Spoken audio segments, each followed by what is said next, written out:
Hello students, in today's lecture on system of particles and rotational motion for class 11, we shall have discussion on the concept of center of gravity.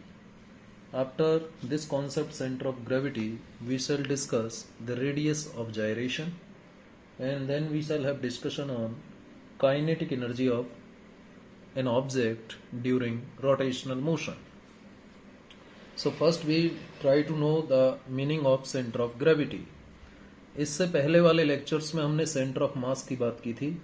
अब एक centre of gravity, ये another concept है जिसकी हम बात करेंगे.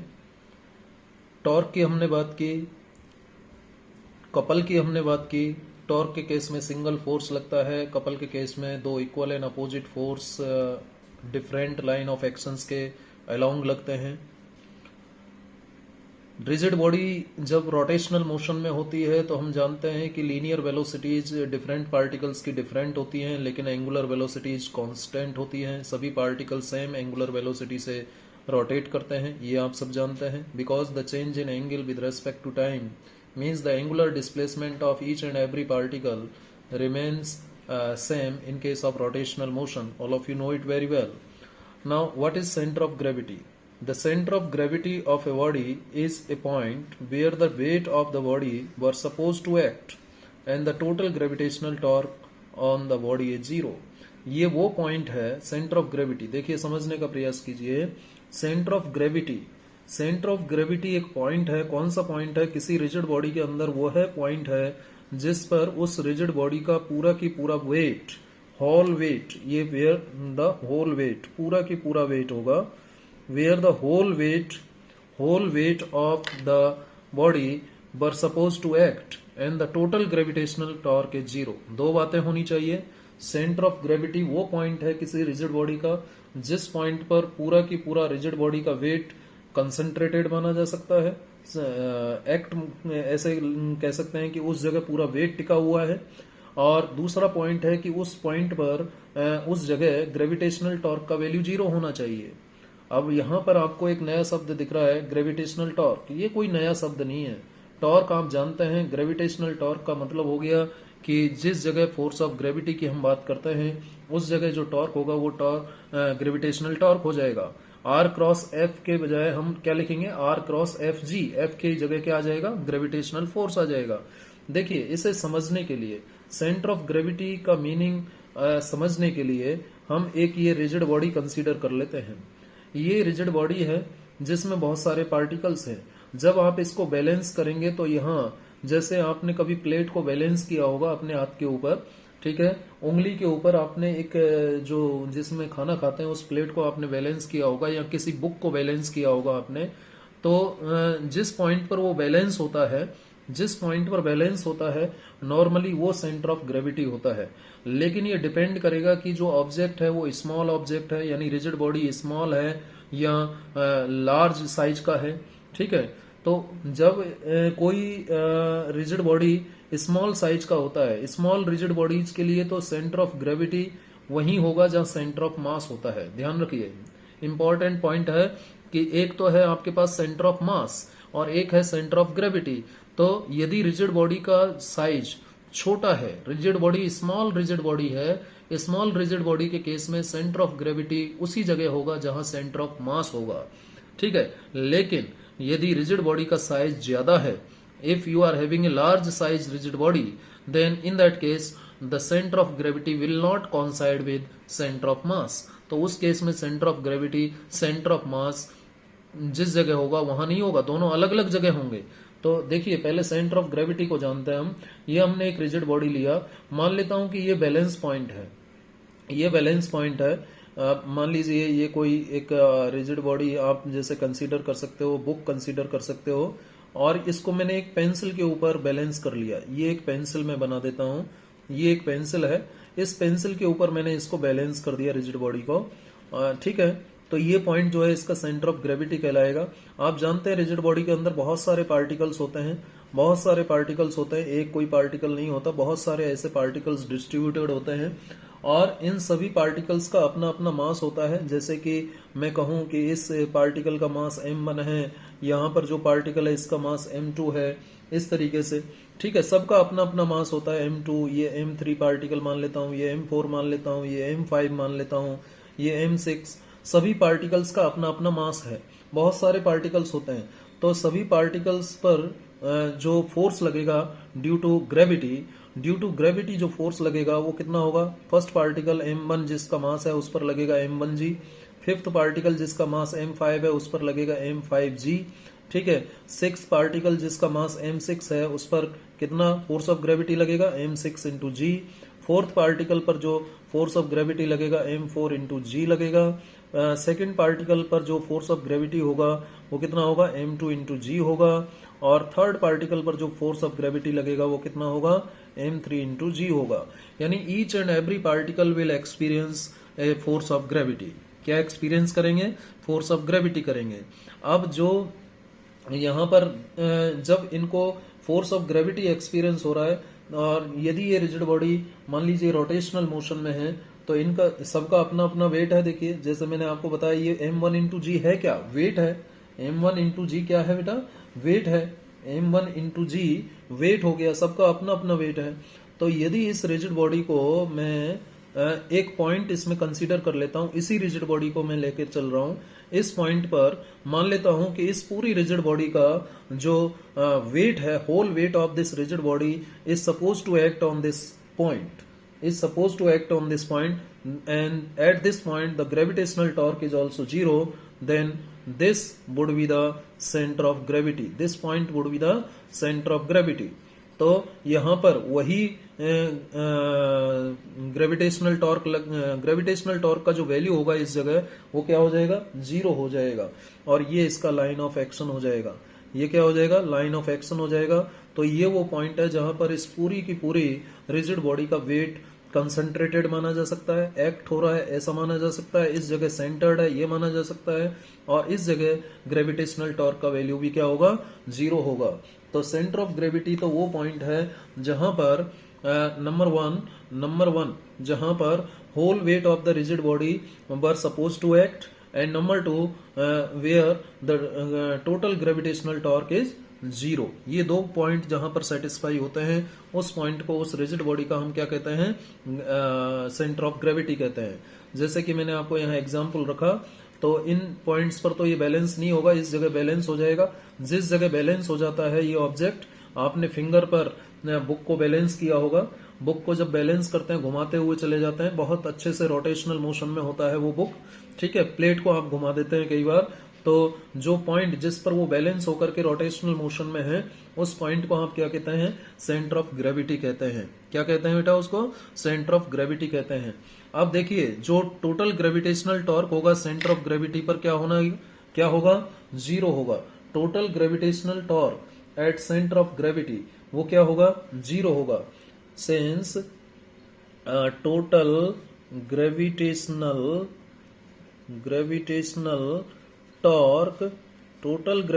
Torque at centre of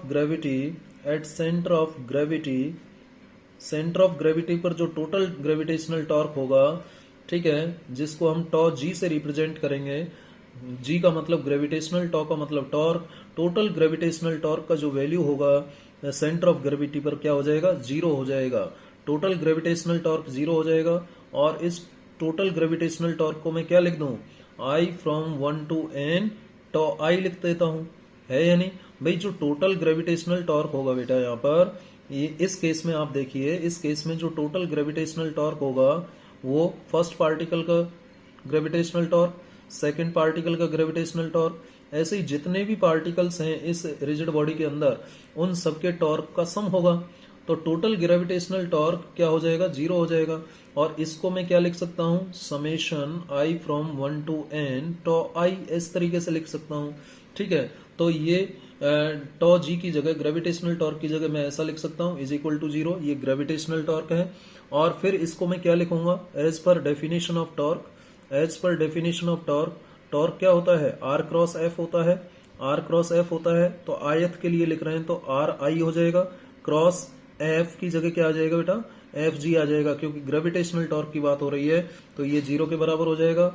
और आप सब जानते हैं कि जो ये एफ जी है ये एफ जी क्या होगा, ये एफ जी होता है M into G, M into G, ये देखिए एम इंटू जी, ठीक है, ये M into G is equal to 0 होगा।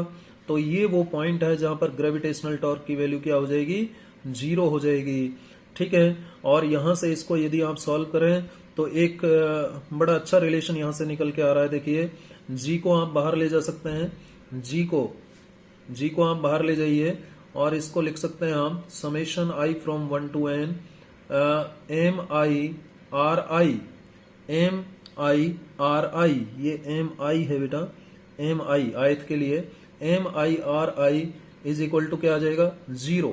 और यहां से देखिए क्या जी का वैल्यू 0 हो सकता है उस जगह जी का वैल्यू तो 0 हो ही नहीं सकता। हो सकता है क्या, जी का वैल्यू यहां पर 0 नहीं हो सकता। तो फिर इसको 0 होने के लिए, इसका मल्टीप्लीकेशन 0 होने के लिए किसको 0 होना पड़ेगा, 0 होना पड़ेगा I from 1 to N M I R आई, इसको 0 होना पड़ेगा because because because G can not be 0, G 0 नहीं हो सकता। तो ये रिलेशन एक निकल के आ गया, ये ध्यान रखिएगा कि multiplication of mass and distance, multiplication of mass and distance is always equal to 0। और ये आर जो है, ये आर क्या बता रहा है, पोजीशन वेक्टर बता रहा है, पोजीशन वेक्टर को रिप्रेजेंट कर रहा है। किसको रिप्रेजेंट कर रहा है, पोजीशन वेक्टर को रिप्रेजेंट कर रहा है, ठीक है। तो ये इंपॉर्टेंट एक रिलेशन आप ध्यान रखिएगा, इसमें हम आगे एक्सप्रेशंस में जहां भी एम आई आर आई आएगा उसको 0 लिख देंगे, ठीक है। तो आपने यहां पर देखा कि सेंटर ऑफ ग्रेविटी वो पॉइंट है जहां पर ग्रेविटेशनल टॉर्क की वैल्यू 0 होती है, जहां पर पूरी की पूरी रिजिड बॉडी का जो होल वेट है वो एक्ट कर रहा है ऐसा माना जा सकता है, ठीक है। तो जहां पर पूरी की पूरी रिजिड बॉडी का वेट एक्ट करे, और नंबर 2 जहां पर ग्रेविटेशनल टॉर्क 0 हो, उस पॉइंट को, उस रिजिड बॉडी का सेंटर ऑफ ग्रेविटी कहते हैं। क्या कहते हैं, सेंटर ऑफ ग्रेविटी कहते हैं। अब सेंटर ऑफ ग्रेविटी के बारे में दो खास बातें जो आपको जानने की जरूरत है वो क्या है कि सेंटर ऑफ ग्रेविटी कब कॉन्साइड करेगा सेंटर ऑफ मास से और कब कॉन्साइड नहीं करेगा, कब कॉन्साइड करेगा और कब कॉन्साइड नहीं करेगा। तो देखिए यदि यदि आप एक एग्जाम्पल लेते हैं सेंटर ऑफ ग्रेविटी, मैं एग्जाम्पल लेता हूं, पहले मैं स्मॉल, फर्स्ट में केस ले रहा हूं, केस ले लीजिए, चलिए केस ले लेते हैं, इसको एग्जाम्पल के बजाय केस कह देते हैं। फॉर स्मॉल रिजिड बॉडीज, ठीक है, स्मॉल रिजिड बॉडीज जो होंगी उनके लिए जो सेंटर ऑफ ग्रेविटी है और जो सेंटर ऑफ मास है वो एक ही जगह होता है। जैसे स्मॉल रिजिड बॉडीज में क्या एग्जांपल आप दे सकते हैं, स्मॉल रिजिड बॉडी में आप कुछ भी एग्जांपल दे सकते हैं, जैसे कि एक फुटबॉल है, फुटबॉल एक स्मॉल रिजिड बॉडी है, ठीक है। फुटबॉल के अलावा आप कोई बिल्डिंग कह सकते हो, कोई जो बिल्डिंग है वो भी तो एक स्मॉल रिजिड बॉडी ही है एज कंपेयर टू अर्थ। अर्थ के कंपैरिजन में तो ये सब स्मॉल है, नेग्लिजिबल है, ठीक है। या कोई मान लीजिए पानी की टंकी है छत पर रखी हुई है, वाटर टैंक, ठीक है, ये भी एक स्मॉल रिजिड बॉडी है। वाटर टैंक भी क्या है, एक स्मॉल रिजिड बॉडी है। इसके अलावा आप कह सकते हैं कि जो पॉन्ड होता है जहां पर पानी इकट्ठा रहता है वो पॉन्ड भी तो एक स्मॉल रिजर्वॉयर हो गया, स्मॉल रिजर्वॉयर हो गया, ठीक है। वैसे ही आप जैसे कि क्लास में देखते हो, क्लास में जो ब्लैक बोर्ड है वो भी तो एक स्मॉल रिजिड बॉडी है, ब्लैक बोर्ड है, फैन है, ठीक है, फैन है, ये सब क्या है, स्मॉल रिजिड बॉडीज हैं। जब बेंचेज जो रखी हुई हैं क्लास में ये सब स्मॉल रिजिड बॉडीज हैं, ठीक है। जो बिल्डिंग है पूरी आपके स्कूल की वो भी तो एक स्मॉल रिजिड बॉडी है, ठीक है। तो अब आप कहेंगे कि सर कैसे स्मॉल रिजिड बॉडी, बेटा अर्थ के कंपैरिजन में स्मॉल रिजिड बॉडी है, ठीक है। तो स्मॉल रिजिड बॉडी जब यदि है, स्मॉल रिजिड बॉडी का मतलब क्या हुआ, इसका मतलब यह हुआ कि जो वर्टिकल हाइट है बॉडी की वो बहुत ही कम है as compare to radius of Earth. जो वर्टिकल हाइट है, जैसे बिल्डिंग है, आप जानते हैं जो रेडियस ऑफ अर्थ होता है बेटा, radius of earth, radius of अर्थ आप जानते हैं अप्रोक्सीमेटली कितना होता है, radius of earth approximately 6400 kilometre होता है। कितना होता है, 6400 किलोमीटर होता है। तो क्या इस बिल्डिंग, ये बिल्डिंग है, इस बिल्डिंग की जो वर्टिकल हाइट है बेटा, ये बिल्डिंग है और इस बिल्डिंग की वर्टिकल हाइट क्या 6400 किलोमीटर होगी, ज्यादा से ज्यादा कितनी होती है? ज्यादा से ज्यादा आप मान लीजिए कि 2 मंजिल का बिल्डिंग है, 3 मंजिल का है, 10 मंजिल का हो सकता है, 20 मंजिल का हो सकता है। ठीक है, तो 1 किलोमीटर से कम ही होगी ना, 1 किलोमीटर भी नहीं होती है, 1 किलोमीटर भी नहीं होती है। तो फिर 6400 किलोमीटर के कंपैरिजन में तो जो वर्टिकल हाइट है इस रिजिड बॉडी की, ये जो वर्टिकल हाइट है बेटा इस रिजिड बॉडी की, जो अर्थ का रेडियस है उसके कंपैरिजन में तो काफी कम है। अर्थ के कंपैरिजन में, अर्थ की रेडियस के कंपैरिजन में जो ये हाइट है वर्टिकल वर्टिकल हाइट इस रिजिड बॉडी की, वो तो काफी कम है। चाहे वो फुटबॉल है, फुटबॉल एक छोटा सा पॉइंट ऑब्जेक्ट है। ठीक है, वाटर बॉडी है, कोई वाटर टैंक है, वो भी एक छोटा सा ऑब्जेक्ट है। फैन है, छोटा सा ऑब्जेक्ट है। बेंच है, छोटा सा ऑब्जेक्ट है। ये पेन भी तो एक स्मॉल स्मॉल रिजिड बॉडी हो गया है या नहीं? तो स्मॉल रिजिड बॉडी के केस में क्या होगा कि जो हाइट है स्मॉल रिजिड बॉडी की, वर्टिकल हाइट, वो रेडियस ऑफ अर्थ से क्या होती है? काफी कम होती है। जब ऐसा होगा तो स्मॉल बॉडी के लिए जब हाइट काफी कम होगी तो जी की वैल्यू को हम लगभग क्या ले सकते हैं? कांस्टेंट ले सकते हैं। यानी जो अर्थ सरफेस पर जी होगा वही तो उसका जी होगा, है या नहीं? अब जैसे मून एक स्मॉल रिजिड बॉडी नहीं है। यदि अर्थ के कंपैरिजन में हम मून को देखें तो मून एक स्मॉल रिजिड बॉडी हो सकता है क्या? नहीं हो सकता। ठीक है, तो जो स्मॉल रिजिड बॉडीज हैं, स्मॉल रिजिड बॉडी का मतलब आप समझ गए होंगे कि जिनकी अर्थ से जो ऊंचाई है, वर्टिकल हाइट है, वो अर्थ की रेडियस से काफी काफी कम है। तो उस केस में जब काफी कम होगा तो बेटा जो अर्थ पर ग्रेविटेशन होगा, अर्थ पर जो ग्रेविटी होगा वही तो लगभग उस हाइट पर ग्रेविटी होगा। तो जी का वैल्यू क्या होगा? कांस्टेंट रहेगा। किसके लिए? स्मॉल रिजिड बॉडीज के लिए। स्मॉल रिजिड बॉडीज के लिए जी का वैल्यू कांस्टेंट होता है। और जब जी कांस्टेंट होगा बेटा, जब जी कांस्टेंट होगा तो क्या उस रिजिड बॉडी का सेंटर ऑफ मास और सेंटर ऑफ ग्रेविटी एक जगह नहीं होंगे? सेंटर ऑफ मास और सेंटर ऑफ ग्रेविटी कॉन्साइड करेंगे। सेंटर ऑफ मास, इसको ऐसे लिखें, centre of mass and centre of gravity of small rigid body क्या करेंगे? Small rigid body will कॉन्साइड। ठीक है, कॉन्साइड करेंगे। स्मॉल रिजिड बॉडी के सेंटर ऑफ मास और सेंटर ऑफ ग्रेविटी क्या करेंगे बेटा? कॉन्साइड करेंगे। उम्मीद है आपको ये बात समझ में आई होगी। उम्मीद है आपको ये बात समझ में आई होगी। ठीक है, तो स्मॉल रिजिड बॉडी के केस में सेंटर ऑफ मास और सेंटर ऑफ ग्रेविटी जो है एक ही जगह होते हैं, कॉन्साइड करते हैं। समझ में आ गया क्यों करते हैं कॉन्साइड? क्योंकि जी का वैल्यू कांस्टेंट होगा। अब जब जी का वैल्यू कांस्टेंट होगा, जब जी का वैल्यू कांस्टेंट होगा, सोचिए आप, जब जी का वैल्यू कांस्टेंट होगा तो जो एम जी है वही होने वाला है। एम जी यहाँ पर भी वही होगा, यहाँ पर भी वही होगा। एम जी का वैल्यू वही लेंगे हम। अब जब एम जी वही रहेगा तो ग्रेविटेशनल टॉर्क भी तो कांस्टेंट रहेगा। ग्रेविटेशनल टॉर्क भी क्या होगा? हर जगह सेम होगा इस बिल्डिंग में। ठीक है, हर जगह जब ग्रेविटेशनल टॉर्क सेम होगा, जैसे इसका सेंटर ऑफ मास कहाँ है? यहाँ होगा सेंटर ऑफ मास इसका। ठीक है, मान लीजिए कोई भी, जैसे हमने ऑब्जेक्ट लिया, जैसे ये मान लीजिए जैसे सेंटर ऑफ मास अंदर और बाहर हो सकता है ना, वैसे ये सेंटर ऑफ ग्रेविटी भी हो सकता है। जैसे मान लीजिए ये कोई ऑब्जेक्ट है, ठीक है, ये सॉलिड ऑब्जेक्ट है, तो इसका सेंटर ऑफ मास मान लेता हूं यहाँ पर है। इसका सेंटर ऑफ मास क्या है? यहाँ पर है। तो जब ये स्मॉल रिजिड बॉडी है तो उस केस में इसका सेंटर ऑफ ग्रेविटी भी तो यही होगा। सेंटर ऑफ ग्रेविटी भी यही होगा। ठीक है, जैसे हम खड़े होते हैं तो हमारा जो सेंटर ऑफ ग्रेविटी है वो नॉर्मली कहाँ होता है? हमारे पैरों में होता है। और सेंटर ऑफ मास भी लगभग वही होता है। ठीक है, जैसे कि कोई पक्षी एक वायर पर बैठा हुआ है, किसी पेड़ पर बैठा हुआ है, तो उस पक्षी का जो सेंटर ऑफ ग्रेविटी है वो कहाँ होता है? टेल की तरफ होता है। किस तरफ होता है? टेल की तरफ, पैरों पैरों की तरफ होता है। ठीक है, चलिए, तो स्मॉल रिजिड बॉडी का सेंटर ऑफ मास और सेंटर ऑफ ग्रेविटी क्या करते हैं? कॉन्साइड करते हैं। ठीक है, और जो आपकी लार्ज रिजिड बॉडीज हैं, फॉर लार्ज रिजिड बॉडी, ठीक है, जिनका शेप ज्यादा होता है, लार्ज रिजिड बॉडीज के केस में तो बेटा फिर सेंटर ऑफ मास और सेंटर ऑफ ग्रेविटी कॉन्साइड नहीं करेंगे। Centre of mass कॉन्साइड will not कॉन्साइड with centre of gravity. किसके लिए? लार्ज रिजिड बॉडीज के लिए। अब इसका आंसर तो आपको समझ में आ ही गया होगा कि क्यों कॉन्साइड नहीं करेंगे। क्योंकि वर्टिकल हाइट जो होगी, जो वर्टिकल हाइट होगी किसकी? लार्ज रिजिड बॉडी की, वो नेग्लेक्ट नहीं, will not be will not be negligible. क्या नहीं होगी? नेग्लिजिबल नहीं होगी। Negligible as compared to radius of earth. Radius of earth के कंपैरिजन में उसकी जो वर्टिकल हाइट है वो क्या नहीं होगी? नेग्लिजिबल नहीं होगी। ठीक है, अब जब नेग्लिजिबल नहीं होगी तो जी का वैल्यू क्या हो जाएगा फिर उस केस में? G will be different. G will be different.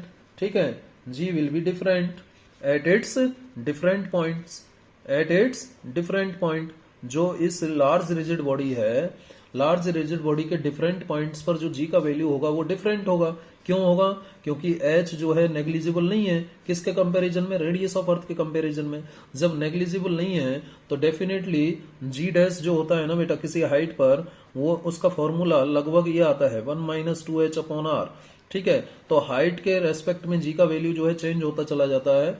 ठीक है, तो जब हाइट नेग्लिजिबल नहीं है, जब हाइट नेग्लिजिबल नहीं है तो उस केस में जी का वैल्यू कांस्टेंट हो ही नहीं सकता। जी का वैल्यू डिफरेंट होगा, और जब जी का वैल्यू डिफरेंट होगा तो obviously definitely centre of mass, centre of gravity दोनों एक जगह नहीं होंगे। सेंटर ऑफ मास और सेंटर ऑफ ग्रेविटी दोनों एक जगह नहीं होंगे।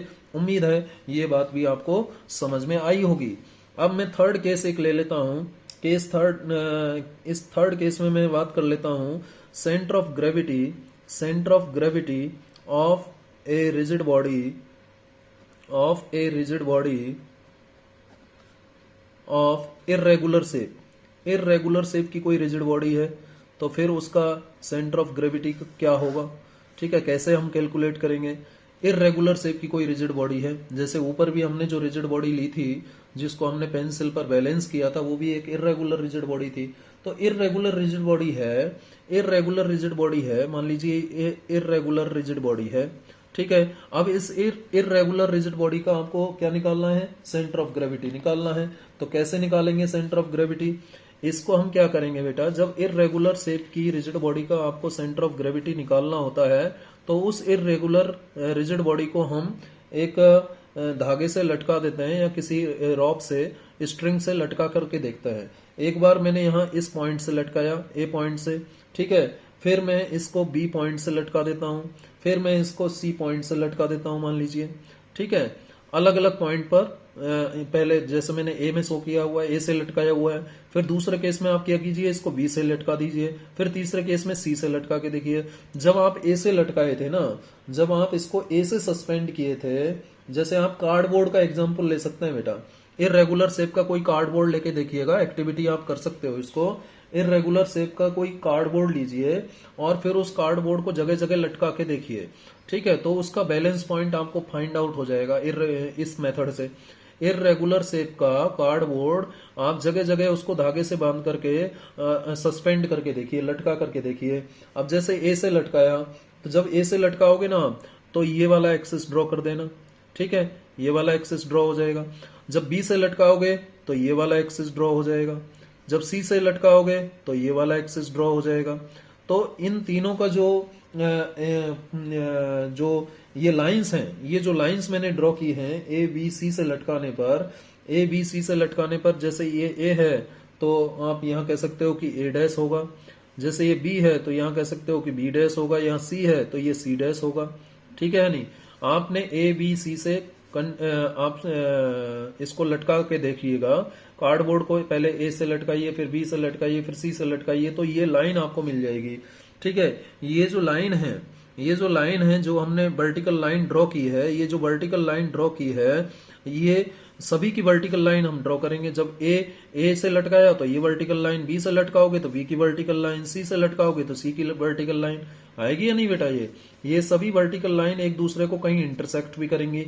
जहां पर ये सभी वर्टिकल लाइन एक दूसरे को इंटरसेक्ट करती है ना बेटा, उसे हम कहते हैं सेंटर ऑफ ग्रेविटी। जहां पर ये वर्टिकल लाइन एक दूसरे को इंटरसेक्ट करती हैं, इर्रेगुलर शेप की जो रिजिड बॉडी है, इसका वो सेंटर ऑफ ग्रेविटी होगा, पॉइंट ऑफ इंटरसेक्शन। ये जो पॉइंट ऑफ इंटरसेक्शन है, इंटरसेक्शन किसका? वर्टिकल लाइंस का, ये आपको क्या दे देगा? ये आपको दे देगा क्या? Centre of gravity. Centre of gravity बता देगा ये आपको। ठीक है, सेंटर ऑफ ग्रेविटी बता देगा। ठीक है,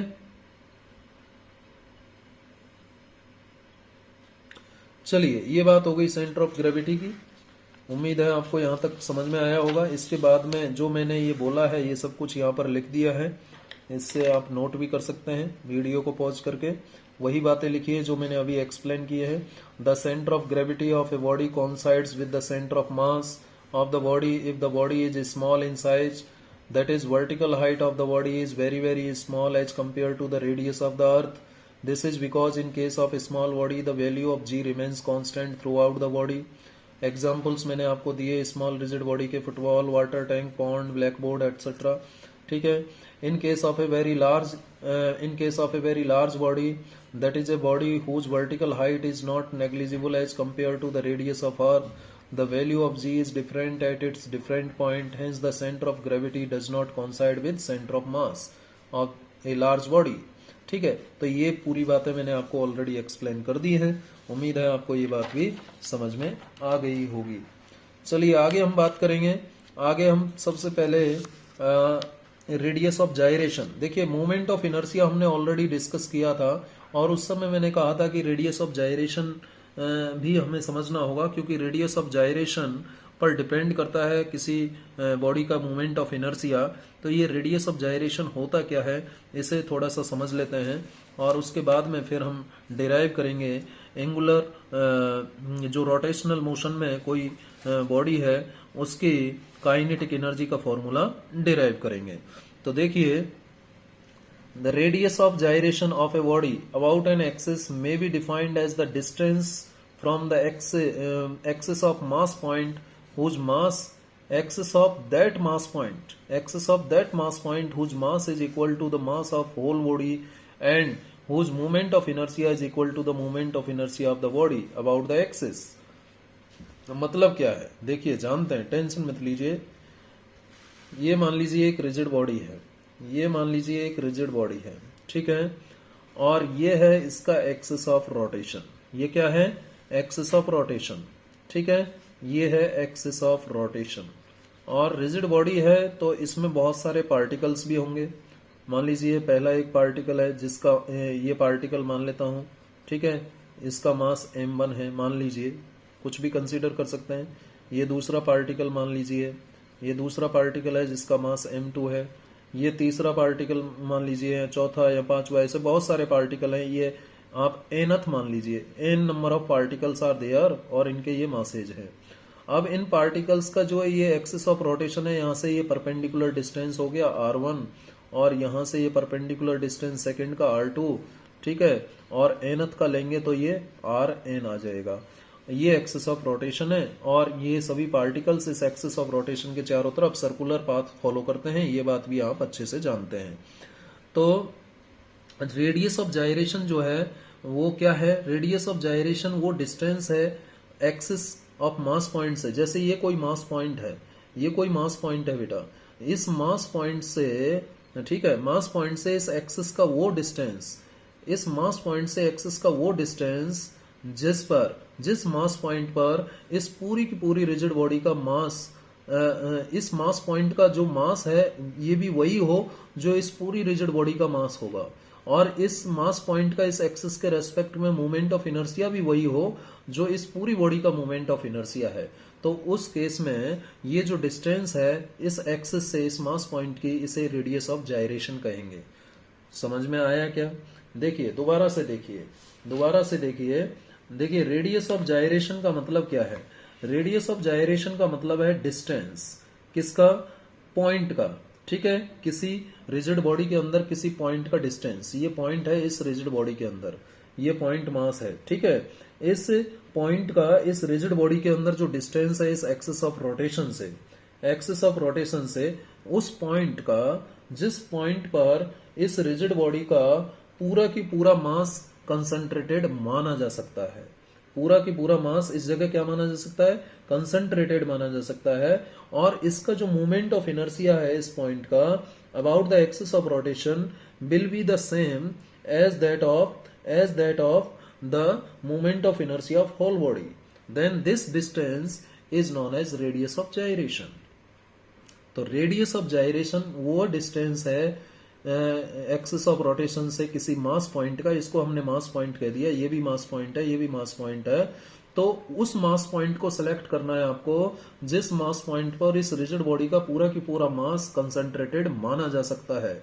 ठीक है, यानी वो सेंटर ऑफ ग्रेविटी होना चाहिए या फिर सेंटर ऑफ मास होना चाहिए, स्मॉल बॉडी है तो। ठीक है, तो मास पॉइंट का एक्सिस ऑफ रोटेशन से वह डिस्टेंस जिस मास पॉइंट पर उस पूरी रिजिड बॉडी का मास कंसंट्रेटेड माना जा सकता है, और उस मास पॉइंट का एक्सिस ऑफ रोटेशन के रेस्पेक्ट में मोमेंट ऑफ इनर्शिया वही हो जो मोमेंट ऑफ इनर्शिया इस पूरी रिजिड बॉडी का उस एक्सिस ऑफ रोटेशन के रेस्पेक्ट में है। तो उस मास पॉइंट का इस एक्सिस ऑफ रोटेशन से जो डिस्टेंस होगा उसे हम रेडियस ऑफ जायरेशन कहेंगे। समझ में आ गई बात आपको? ये वही परपेंडिकुलर डिस्टेंस है एक्सिस ऑफ रोटेशन से इस मास पॉइंट का, लेकिन इसके साथ कुछ और भी हमने जोड़ दिया है। मास पॉइंट, कौन सा मास पॉइंट? बहुत सारे मास पॉइंट हैं, बहुत सारे पार्टिकल हैं इसमें। उस मास पॉइंट को आपको सिलेक्ट करना है, उस मास पॉइंट को सिलेक्ट करना है जिस मास पॉइंट पर इस पूरी की पूरी रिजिड बॉडी का मास कंसंट्रेटेड माना जा सकता है, या जिस मास पॉइंट का एक्सिस ऑफ रोटेशन के रेस्पेक्ट में जो मोमेंट ऑफ इनर्शिया है वही हो जो कि इस पूरी की पूरी रिजिड बॉडी का है। ठीक है, इस एक्सिस के रेस्पेक्ट में। तो वो डिस्टेंस क्या कहलाएगी? रेडियस ऑफ जायरेशन कहलाएगी। रेडियस ऑफ जायरेशन का जो स्क्वायर होता है बेटा, रेडियस ऑफ जायरेशन का स्क्वायर जो होता है, यदि उसको मल्टीप्लाई कर दिया जाए मास ऑफ द बॉडी के साथ, देखिए रेडियस ऑफ जायरेशन को नॉर्मली हम के से रिप्रेजेंट करते हैं। किससे रिप्रेजेंट करते हैं? के से रिप्रेजेंट करते हैं। रेडियस ऑफ जायरेशन को हम के से रिप्रेजेंट करते हैं। तो रेडियस ऑफ जायरेशन के का जो स्क्वायर है, इसको यदि हम मास ऑफ रिजिड बॉडी के साथ मल्टीप्लाई कर दें, ये टोटल मास हो गया रिजिड बॉडी का, कैपिटल एम है, ये टोटल मास हो गया रिजिड बॉडी का, और ये रेडियस ऑफ जायरेशन का स्क्वायर है। यदि इन दोनों को मल्टीप्लाई कर दें तो हमें क्या मिल जाएगा? मोमेंट ऑफ इनर्शिया मिल जाएगा इस रिजिड बॉडी का। ये रोल है इस रेडियस ऑफ जायरेशन का। यही रेडियस ऑफ जायरेशन ये डिसाइड करेगा कि ये रिजिड बॉडी किस तरीके से मोशन करेगा। ठीक है, आगे हम जानेंगे, एक क्वेश्चन में हम जानेंगे कि जैसे ये इंक्लाइंड प्लेन है, ये इंक्लाइंड प्लेन है और यहां से तीन टाइप के ऑब्जेक्ट रिलीज किए गए। एक तो रिंग है, और एक सॉलिड स्फीयर है, और एक सिलेंडर है, सॉलिड सिलेंडर। उनको तीनों को यहां से एक साथ छोड़ा गया तो कौन पहले नीचे पहुंचेगा? तो ये डिपेंड करेगा उनके रेडियस ऑफ जायरेशन पर, क्योंकि रेडियस ऑफ जायरेशन ही बताएगा उनका मोमेंट ऑफ इनर्शिया।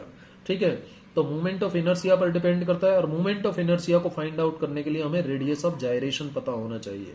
तो ये फिजिकल मीनिंग हुआ किसका? रेडियस ऑफ जायरेशन का बेटा। तो रेडियस ऑफ जायरेशन किसी मास पॉइंट का एक्सिस ऑफ रोटेशन से वह डिस्टेंस है, या फिर कहें एक्सिस ऑफ रोटेशन से उस मास पॉइंट का डिस्टेंस जिस मास पॉइंट पर उस रिजिड बॉडी का पूरा की पूरा मास कंसंट्रेटेड माना जा सकता है, और उस मास पॉइंट का एक्सिस ऑफ रोटेशन के रेस्पेक्ट में मोमेंट ऑफ इनर्शिया वही हो जो मोमेंट ऑफ इनर्शिया इस पूरी रिजिड बॉडी का उस एक्सिस ऑफ रोटेशन के रेस्पेक्ट में है। ठीक है, तो उसे हम रेडियस ऑफ जायरेशन कहते हैं। ये तो फिजिकल मीनिंग हुआ, और ये मैथमेटिक्स है। मैथमेटिक्स के अकॉर्डिंग जो रेडियस ऑफ जायरेशन का स्क्वायर है, यदि उसको रिजिड बॉडी के मास से मल्टीप्लाई कर देते हैं तो हमें रिजिड बॉडी का मोमेंट ऑफ इनर्शिया मिल जाता है। ठीक है, तो यहां से के स्क्वायर को आई अपॉन एम लिखा, और के क्या हो जाएगा? Under root I upon M हो जाएगा। यहां तक आपको समझ में आया होगा। ठीक है, यहां तक आपको समझ में आ गया होगा। अब रेडियस ऑफ जायरेशन एक डिस्टेंस है, ऑब्वियसली इसका यूनिट मीटर ही होगा। ठीक है, क्योंकि इसका किलोग्राम मीटर स्क्वायर होता है मोमेंट ऑफ इनर्शिया का, और इसका किलोग्राम, तो किलोग्राम से किलोग्राम कैंसिल हो जाएगा, तो K square is equal to metre square आएगा। तो के का यूनिट क्या हो जाएगा? मीटर आ जाएगा। अब इस रिजिड बॉडी के अंदर हमने क्या डिफरेंट पार्टिकल्स कंसीडर किए हैं। तो इस रिजिड बॉडी का जो टोटल मोमेंट ऑफ इनर्शिया है, हम यदि इस रेडियस ऑफ जायरेशन का कॉन्सेप्ट यूज ना करें और वैसे ही हम इसका टोटल मोमेंट ऑफ इनर्शिया देखें, तो इस रोटेटिंग बॉडी का the total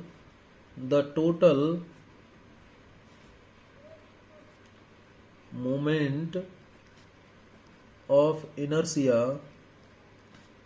of rotating rigid body, ये रोटेशन में है, ध्यान रखिए, रोटेटिंग रिजिड बॉडी कितना होगा? आई को यदि हम टोटल मोमेंट ऑफ इनर्शिया माने तो फर्स्ट पार्टिकल के लिए, फर्स्ट पॉइंट मास के लिए ये हो गया, सेकंड पॉइंट मास के लिए क्या होगा? ये होगा, ऐसे ही nth के लिए क्या होगा, ये ऑलरेडी मैंने आपको बताया हुआ है जब मोमेंट ऑफ इनर्शिया की हमने बात की थी। ये टोटल मोमेंट ऑफ इनर्शिया होगा।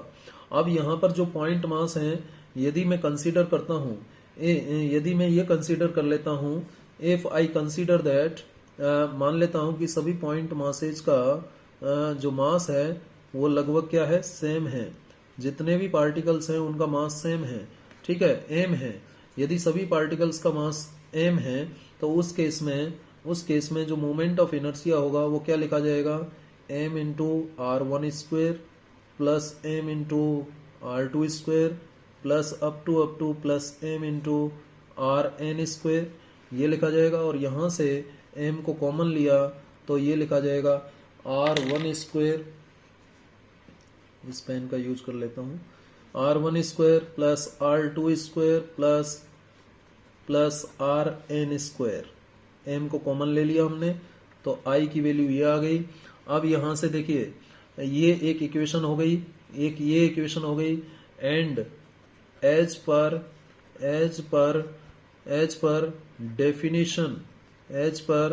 Definition of radius of gyration, radius of gyration की डेफिनेशन से हम क्या लिख सकते हैं, I is equal to small m ले लेता हूं इंटू के स्क्वायर, क्योंकि आपने टोटल मास को स्मॉल m लिया है, ठीक है, टोटल मास को आपने स्मॉल m लिया है तो स्मॉल m ले लिया मैंने कैपिटल M की जगह, तो ये लिख दिया। ये इक्वेशन नंबर 2 हो जाएगा। अब यहां से इक्वेशन 1 और 2 को यदि हम कंपेयर करें तो इक्वेशन 1 और 2 को की जो राइट साइड है इनको हम बराबर लिख सकते हैं। तो इक्वेशन 1 और 2 की जो राइट साइड है इनको हम बराबर लिखें तो क्या आ जाएगा, देखिए,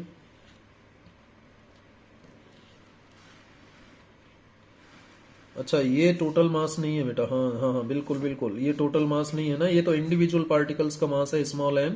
और यहाँ पर ये जो रेडियस ऑफ जायरेशन में है ये टोटल मास आता है, ध्यान रखिएगा, ये टोटल मास आता है, ये टोटल मास आता है रिजिड बॉडी का, कैपिटल M इंटू, ये लिखा था ना हमने capital M into K square, तो यहाँ पर टोटल मास, ये कैपिटल M टोटल मास हो गया और ये तो इंडिविजुअल पार्टिकल्स का मास हो गया स्मॉल m के बराबर हमने जिसको माना है। अब इन दोनों इक्वेशंस को इक्वल रखा जा सकता है, ठीक है। तो इक्वेशन 1 एंड 2 से आप क्या लिख सकते हैं, देखिए, using equation 1 and 2,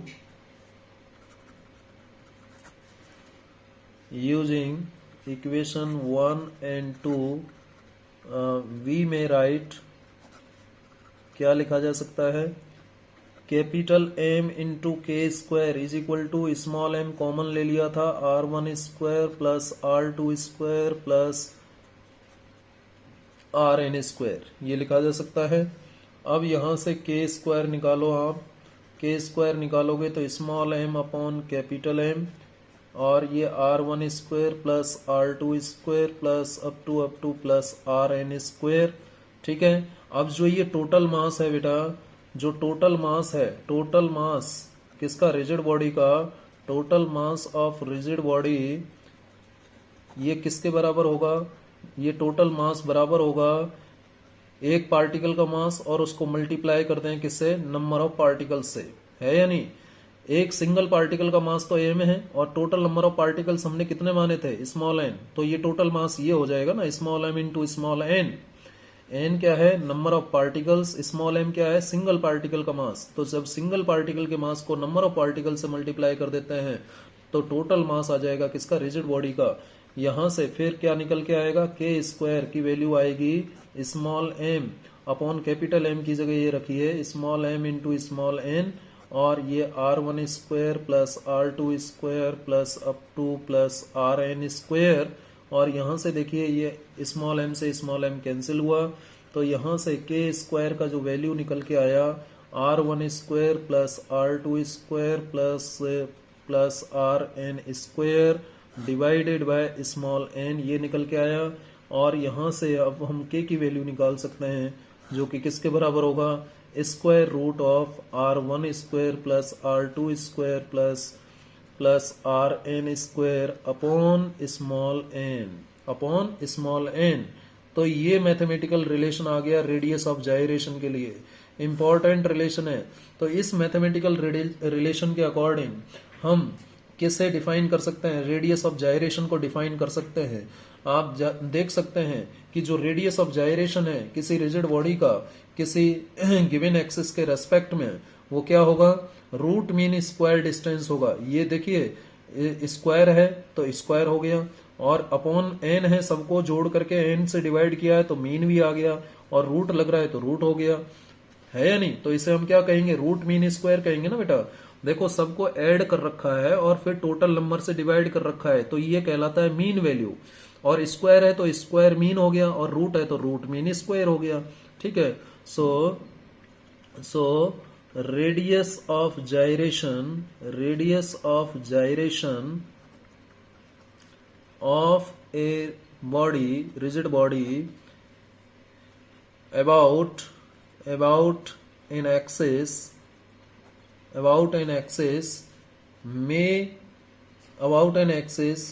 may be defined as, या is equal to the root mean square root mean square किसका? Root mean square value. Root mean square किसका? रूट मीन स्क्वायर वैल्यू बेटा। Root mean square of distance, root mean square distance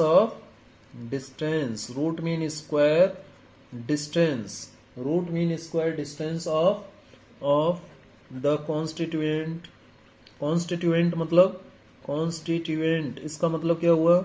constituent मतलब rigid body जिन particle से मिलकर के बनी हुई है, उन इंडिविजुअल पार्टिकल्स को हम कॉन्स्टिट्यूएंट पार्टिकल्स भी कह सकते हैं। इंडिविजुअल पार्टिकल्स हो गया मतलब, ठीक है। Of the constituent particles from the given axis.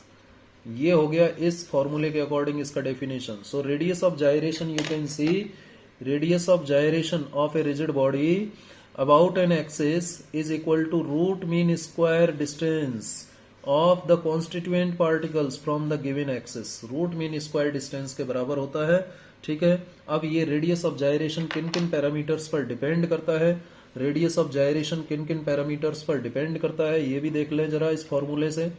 Dependence, ये किन किन पैरामीटर्स पर डिपेंड करता है रेडियस ऑफ जायरेशन, इस फॉर्मूले से क्लियर हो रहा है। Position and direction of the axis of rotation, भाई R1 R2, ये R1 R2 तो आपको ये जैसे ये रिजिड बॉडी था और ये इसका एक्सिस ऑफ रोटेशन है, ये एक्सिस ऑफ रोटेशन है इस रिजिड बॉडी का, ठीक है।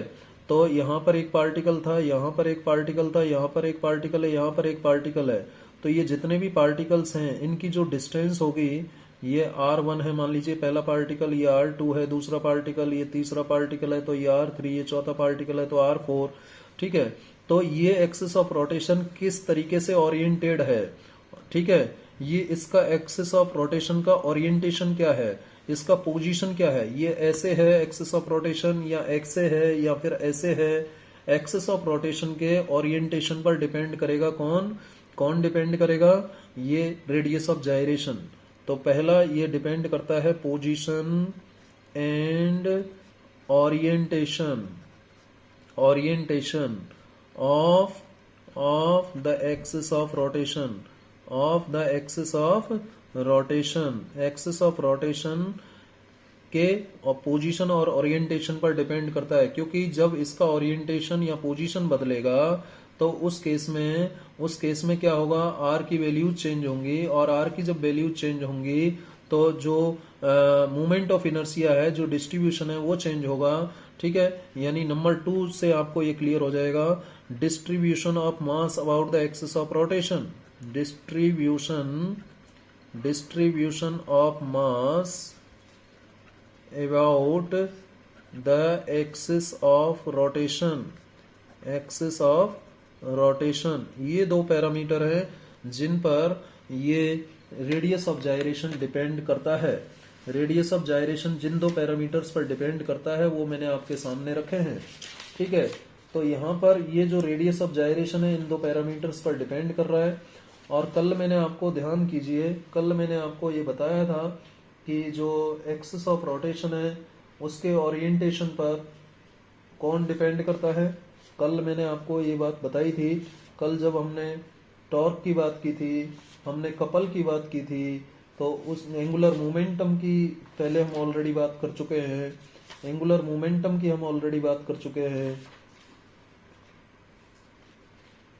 तो देखिए जब मोमेंट ऑफ इनर्शिया की हमने बात की थी, तो मोमेंट ऑफ इनर्शिया जो है डिपेंड करता है orientation and position of the axis of rotation पर। मोमेंट ऑफ इनर्शिया डिपेंड करता है।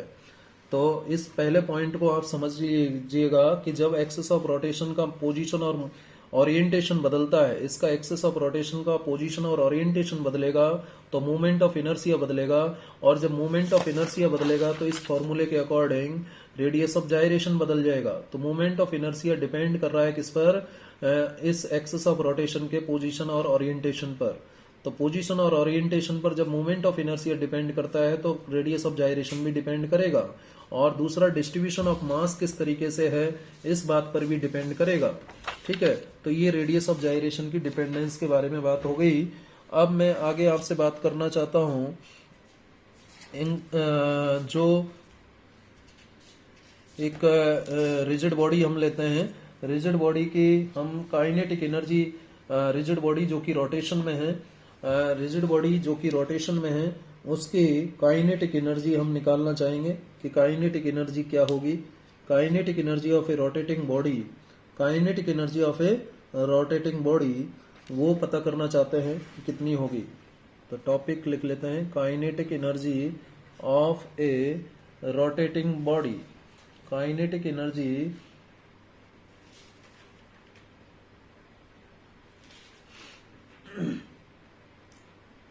Kinetic energy of A rotating body.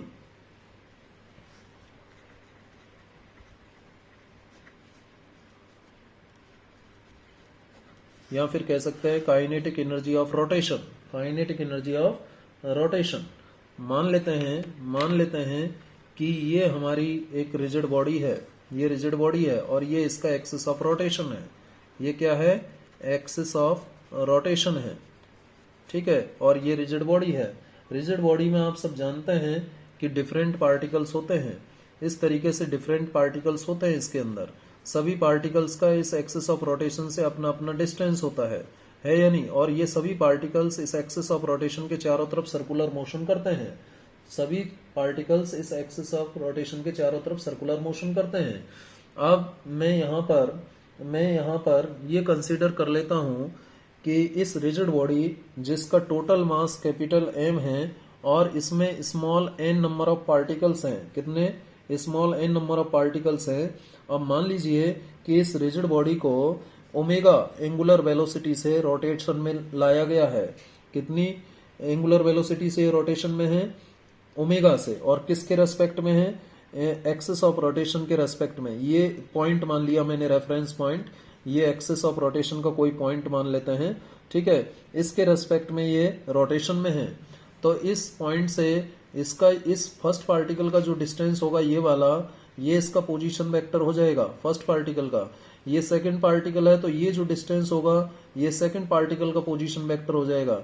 ये थर्ड पार्टिकल है तो ये वाला जो डिस्टेंस होगा ये इसका क्या हो जाएगा, पोजीशन वेक्टर हो जाएगा। और ये फोर्थ पार्टिकल है तो इसका पोजीशन वेक्टर ये हो जाएगा। ठीक है, आप इस परपेंडिकुलर डिस्टेंस से कंफ्यूज ना हो।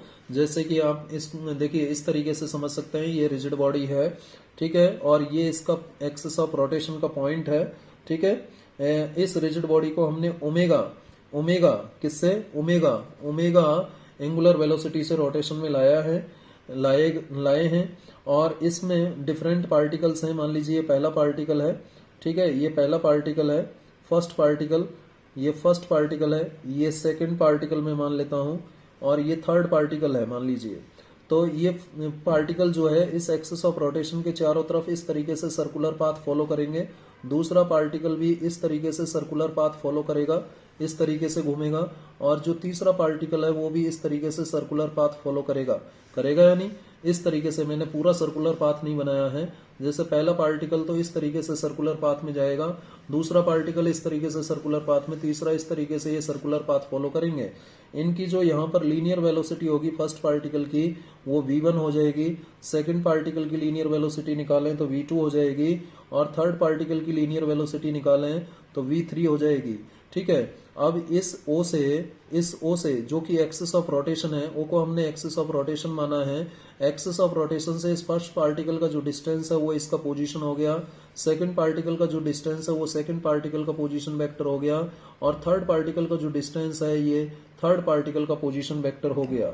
ठीक है, तो इस तरीके से हमने पोजीशन वेक्टर निकाल लिए।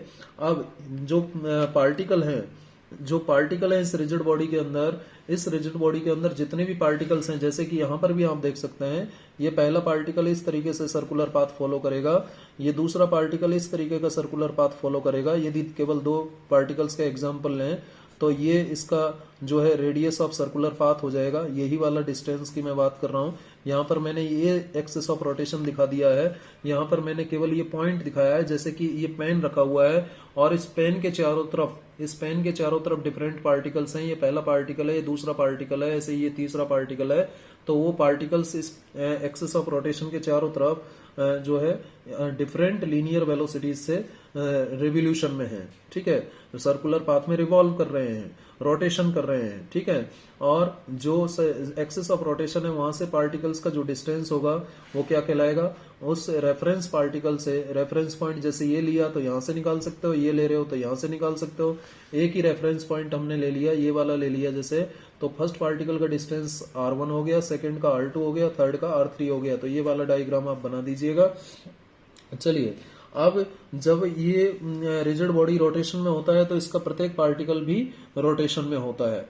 ठीक है, और ये डिफरेंट रेडियस के सर्कुलर पाथ में जो है एक्सिस ऑफ रोटेशन के चारों तरफ घूमते हैं। ठीक है, और जो इनका सेंटर है कॉमन सेंटर होगा, क्योंकि वो common centre axis of rotation पर ही तो होगा, उस कॉमन सेंटर के रेस्पेक्ट में ये पार्टिकल घूमते हैं। और इनकी जो एंगुलर वेलोसिटी है, एंगुलर वेलोसिटी डिफरेंट पार्टिकल्स की, यदि पूरी रिजिड बॉडी की एंगुलर वेलोसिटी ω1 है तो फर्स्ट पार्टिकल की लीनियर वेलोसिटी v1 है, तो एंगुलर वेलोसिटी ओमेगा, सेकंड की भी ओमेगा, थर्ड की भी ओमेगा, यानी एंगुलर वेलोसिटी सेम होती है लेकिन इनकी लीनियर वेलोसिटीज डिफरेंट होती हैं।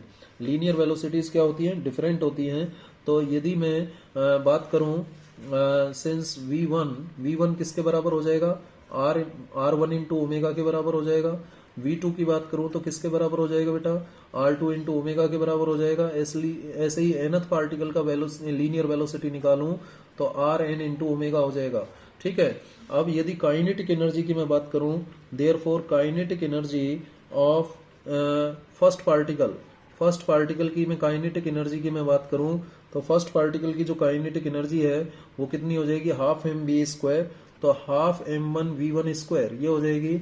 और यहाँ पर जब हम v1 की वैल्यू रखेंगे तो v1 r1 omega whole square आएगा, और यहाँ से 1/2 m1 r1² ओमेगा स्क्वायर हो जाएगा। ठीक है, और ये m1 r1² आपको समझ में आ रहा होगा क्या है, ये मोमेंट ऑफ इनर्शिया है फर्स्ट पार्टिकल का। m1 r1² i1 हो गया, तो ये i1 इंटू ओमेगा स्क्वायर आ गया, i1 इंटू ओमेगा स्क्वायर आ गया। क्या आ गया, ये i1 into omega square first particle का काइनेटिक एनर्जी आ गया। किस टर्म में, मोमेंट ऑफ इनर्शिया की टर्म में।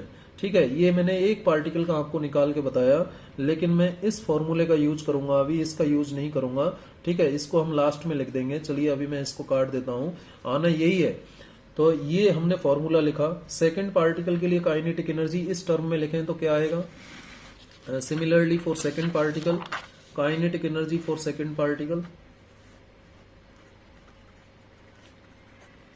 पार्टिकल की मैं बात करूं, सेकंड पार्टिकल की जो काइनेटिक एनर्जी है वो क्या होगी, 1/2 m2v2²। ठीक है या नहीं, और v2 का वैल्यू आप जानते हैं कितना है, v2 का वैल्यू है r2 into omega whole square. Solve करेंगे तो कितना आ जाएगा, m2 r2² ओमेगा², ये आ गया।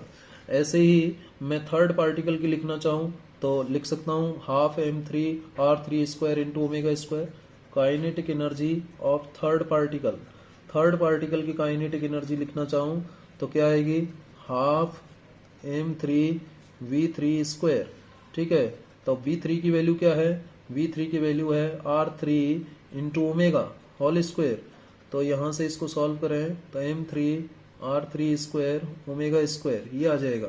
इसी तरीके से यदि मैं काइनेटिक एनर्जी लिखना चाहूँ, kinetic energy of nth particle, nth particle की जो मैं काइनेटिक एनर्जी लिखूंगा तो कितनी आएगी, हाफ mn/v(n)स्क्वायर। ठीक है, तो 1/2 mn को एज इट इज लिखा, vn की जगह क्या लिखेंगे, rn into omega whole square, है या नहीं।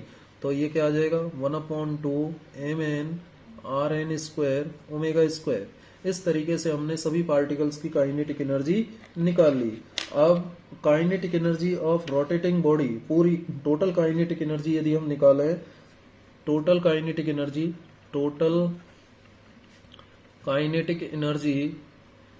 that is the kinetic energy of rotating body, rotating body की काइनेटिक एनर्जी कितनी होगी, वो हो जाएगी कितनी, यदि हम k से रिप्रेजेंट करें उसे तो k बराबर क्या हो जाएगा, फर्स्ट पार्टिकल की काइनेटिक एनर्जी, सेकंड पार्टिकल की काइनेटिक एनर्जी, ऐसे ही nth पार्टिकल की काइनेटिक एनर्जी, इन सब का सम होगा। फर्स्ट पार्टिकल की कितनी थी, m1r1 square into omega square, second particle की थी m2r2 square into omega square, plus ऐसे ही nth पार्टिकल की लिखें तो half mn rn square into omega square. यहाँ से अब देखिए आप 1/2 और ओमेगा स्क्वायर को कॉमन ले लें, ब्रैकेट में क्या बचेगा, m1r1 square plus m2r2 square plus up to mn rn square, ये बचेगा। अब आप सब जानते हैं इसे क्या लिखा जा सकता है, 1/2 ओमेगा स्क्वायर, इसे लिख सकता हूं जो ब्रैकेट के अंदर है उसको summation i from 1 to n mi ri square. अब इसे आप जानते होंगे i इज इक्वल टू 1 रखेंगे तो पहला वाला टर्म आ जाएगा, 2 रखेंगे तो दूसरा आ जाएगा। ये जो ब्रैकेटेड क्वांटिटी है ये क्या है, ये टोटल मोमेंट ऑफ इनर्शिया होगा, किसका, रिजिड बॉडी का टोटल मोमेंट ऑफ इनर्शिया होगा। और इसे आप इस तरीके से भी लिख सकते हो, k is equal to 1/2 i omega square. तो जो रिजिड बॉडी रोटेशन में होती है, यानी रोटेशनल मोशन के केस में काइनेटिक एनर्जी इतनी आएगी। लीनियर मोशन के केस में आपको मैंने काइनेटिक एनर्जी पहले बताई हुई है। लीनियर मोशन के केस में जो काइनेटिक एनर्जी है बेटा, देखिए अलग से बता देता हूं। लीनियर मोशन की जब हम बात करते हैं, लीनियर मोशन में काइनेटिक एनर्जी कितनी होती है, लीनियर मोशन में हाफ mv स्क्वायर होती है लीनियर मोशन के लिए, ठीक है। लेकिन जब हम रोटेशनल मोशन की बात करते हैं, रोटेशनल मोशन में क्या चेंज आया, kinetic energy is equal to m की जगह कौन आ गया, मोमेंट ऑफ इनर्शिया आ गया। मास का रोल कौन प्ले करता है रोटेशन में, moment of inertia is rotational analogue of mass, ठीक है। और ये लीनियर वेलोसिटी का रोल कौन प्ले करता है, एंगुलर वेलोसिटी। तो इस तरीके से इसको याद रखा जा सकता है, हाफ आई ओमेगा स्क्वायर। ये काइनेटिक एनर्जी हो गया किसका, एक रिजिड बॉडी का, जो कि किसमें है, रोटेशन में है, अब यहां से यदि आप देखें तो जो काइनेटिक एनर्जी है वो दो पैरामीटर्स पर डिपेंड करती है। It is clear that rotational kinetic energy है, ये डायरेक्टली प्रोपोर्शनल है मोमेंट ऑफ इनर्शिया के। Rotational kinetic energy directly proportional है एंगुलर वेलोसिटी के स्क्वायर के, ठीक है। यानी यदि मैं कहता हूं ओमेगा की वैल्यू 1 है, यदि एंगुलर वेलोसिटी में 1 रेडियन पर सेकंड ले लेता हूं, 1 रेडियन पर सेकंड ये एंगुलर वेलोसिटी है, तो उस केस में k का वैल्यू क्या हो जाएगा, 1/2 i हो जाएगा। और यहां से मोमेंट ऑफ इनर्शिया निकल जाएगा 2 इंटू रोटेशनल काइनेटिक एनर्जी। तो moment of inertia of a body about the given axis of rotation is equal to twice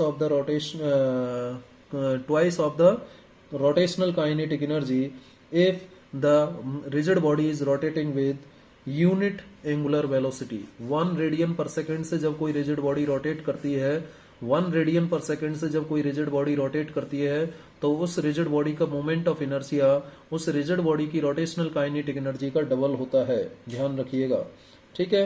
rigid body का kinetic energy rotational kinetic energy का डबल होता है कौन? Moment of inertia. तो ये थी बात रोटेशनल काइनेटिक एनर्जी और kinetic energy of a rigid body which is in rotational motion. ये बात हमने की। तो आज इस लेक्चर में इतना ही। उम्मीद है आपको ये सारी चीजें समझ में आई होंगी। Thank you very much.